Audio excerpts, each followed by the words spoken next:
Ini kalian penasaran ya pastinya ya. Sebenarnya aku udah nggak mau baca ini ya, tapi tadi tiba-tiba tuh kartu jatuh sendiri. Dah. Kondisi orang yang mengghosting kamu, pasti kamu penasaran dan pengen tahu kenapa kamu kepikiran dia terus, kenapa hari-hari ini kamu pengen marah gitu. Dia tuh sedang difitnah ya di tempat kerjanya, di keluarganya pun gitu. Dia kayak diremehkan. Ini karma dulu ngata-ngatain kamu kasar gitu ya, ngebully kamu, memfitnah kamu, memutar balikkan cerita. Sekarang dia ada di posisi kamu.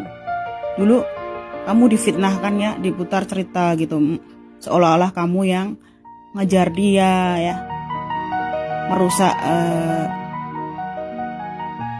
rumah tangga dia atau keluarga dia. Nah di sini sekarang dia kena batunya ya. Dia sekarang difitnah di lingkungan keluarga dia difitnah, di tempat kerja dia difitnah. Nah, ini kayak dia itu capek banget gitu ya. Ngerasain orang-orang tuh kok pada rese sama dia gitu. Dia ngerasa ini akibat dulu sering fitnah sama kamu. Sekarang dia difitnah banyak orang. Nah, ini di lingkungan kerja itu pada ngomongin dia tuh kenapa gitu, kayak nggak konsen ya. Kenapa dia itu kayak frustasi, kayak ada sesuatu yang nggak dia dapat gitu. Padahal dia tuh terlihat sukses, punya jabatan yang tinggi gitu ya. Di sini dia tuh kayak banyak orang yang pengen ngejatuhin dia gitu. Ya kasihan banget loh ya. Difitnah ya, pengen marah nggak bisa ya. Masih harus jaga image, jaga reputasi di tempat kerja, di keluarganya gitu. Kayak dibully sih ya, padahal dia itu orang penting gitu. Tapi dibully, kayak tusuk dari belakang. Ini dampak dia dulu fitnah kamu ya, mengarang cerita, memutarbalikkan fakta ya. Nah, dia ini sadar ya. Dia ini sadar ini akibat mengghosting kamu ya, menyanyiakan kamu ya, memutarbalikkan cerita. Dia itu kayak ih kok gini ya rasanya. Dulu aku ngata-ngatain dulu dia ngata-ngatain kamu, sekarang dia dikata-katain orang gitu. Dia sadar ini kok semakin hari hidupnya kok semakin nggak bener gitu, nggak baik ya.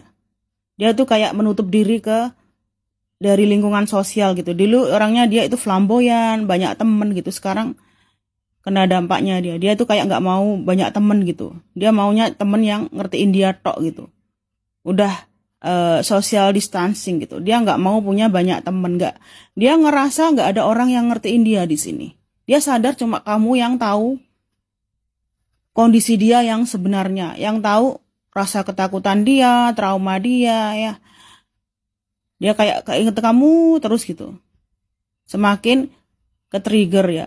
Perlakuan orang-orang ke dia itu membuat dia itu semakin keinget kamu. Semakin nyesel ya. Semakin merasa, ih, kok aku gak gini ya. Kenapa dulu aku gak memperjuangin kamu gitu di pikiran dia ya. Nah dia itu sedih loh. Ya, senyum tapi kayak dipaksain gitu. Berusaha ikhlas ya. Dia berusaha berdamai dengan keadaan. Dia berusaha optimis ya. Ada nggak ya kesempatan kedua untuk dia bahagia gitu. Oh ternyata karma tuh kayak gini gitu. Difitnah, dibully ya. Padahal dia orang penting gitu. Dibully sama bawahan-bawahan dia atau teman-teman dia ya. Nah dia tuh capek banget ya. Dia nggak mau kumpul-kumpul sama keluarga besarnya atau sama siapa. Dia banyak menutup diri ya. Menutup diri kayak sedang gak enak badan gitu. Alasannya keluarga besarnya taunya dia itu sakit karena kecapean.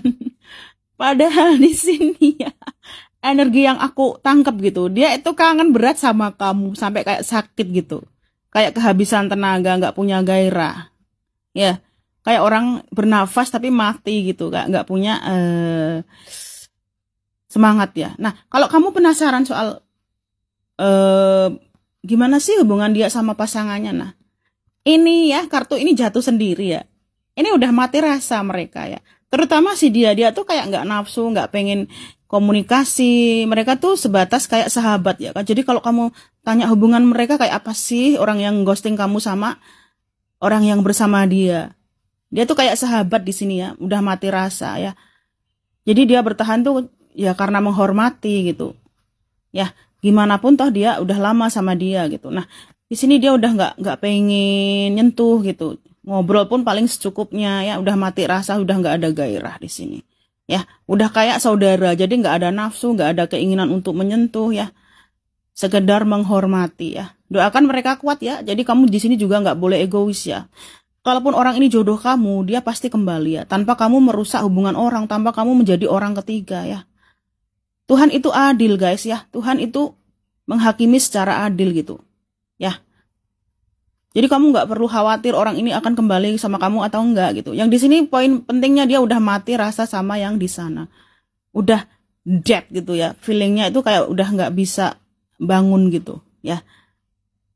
Jiwanya tuh udah nggak ada gitu. Ya ada sih jiwanya, tapi badannya itu udah nggak aktif buat dia gitu. Pasti kamu penasaran kan? Ya dia mencintai kamu, sama yang di sana itu cuma sekedar menghormati seperti saudara ya, bukan seperti sepasang kekasih ke kamu yang nafsunya menggebu-gebu gitu ya. Udah ini aja yang aku tahu ya, yang aku tangkap energi hari ini ya. Semoga bermanfaat.